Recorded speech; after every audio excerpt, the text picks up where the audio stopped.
Do you have a VTEC? VTEC Club. Hi guys, welcome back to a new video. On today's video I'm gonna show you how to install some dress up kits. This specifically is for the slam panel on the FN2. I bought it from a company called MJC Automotive, and the kit consists in basically a washer, a small bolt and a nut or a rubber nut. If you look on forums, you'll probably see that some people had some issues fitting this, mainly because the rubber nut, let's call it like that, slips through the hole because it's not enough a flush fit. So the two options you have is to buy a rubber nail with some metal fittings instead of the rubber ones, and they will be a bit more flush. The second option is to put some PTFE around the rubber nuts itself, to make sure that it's a better and flush seat on the slam panel. So let's do some PTFE. I've worked it out to be around 4 to 6 turns of PTFE to make sure that it's actually flush, but we'll just try it and see how it goes. So all you need is a bit of, obviously, PTFE. Let's see if you guys are going to be able to see this. Let's do it. 1, 2, 3, 4, 5 turns. Then you should get something like this that hopefully will, if this focus, hopefully will be a better seating. A few moments later. So this is all the slam panel looks without the dressing kit. Just please excuse, it's a bit dirty, but we're gonna give it a buff whilst we got the kit on. So basically what you have to remove is these plastic trim bolts, and there's a total of 1, 2, 3, 4, 5, 6, 7, 8. So what I'm gonna use basically is one of those trim tools, and you just basically pop the rib nut just like so, and it's really easy with this tool, as you can see. Otherwise it gets a bit messy, so let's get on with it.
So basically we took the slam panel off and we exposed the holes where the rubber rib nuts gonna sit, and basically this is what, if you focus, okay, so basically they're gonna sit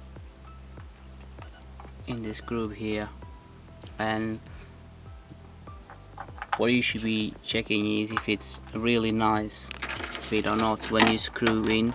So if it's slightly loose, just put more PTFE in and basically repeat the process for all the other 7 holes. So basically when you tighten this up, what you want to make sure is when you basically tightening up the screw, the rubber rib nut is not actually moving, otherwise you won't do anything. So this one is quite tight, so it's doing the job. So basically all we need to do is to repeat the process. A few minutes later.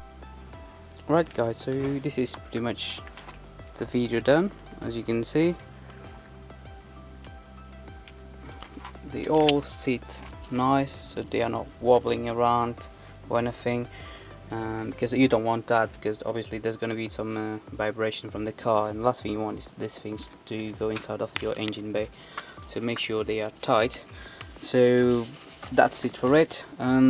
The plan forward is to probably get a carbon fiber slant panel, so let me know in the comments below if I should go for a carbon fiber slant panel or should I just paint this like ghost black.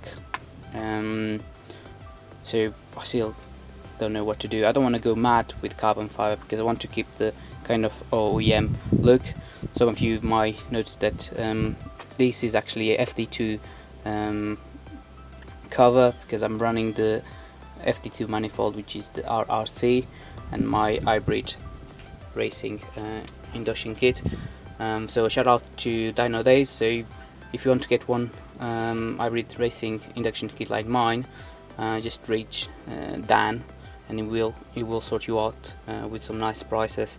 So hope you enjoyed. I'll leave it with some cinematic, and that's it for me. Thank you.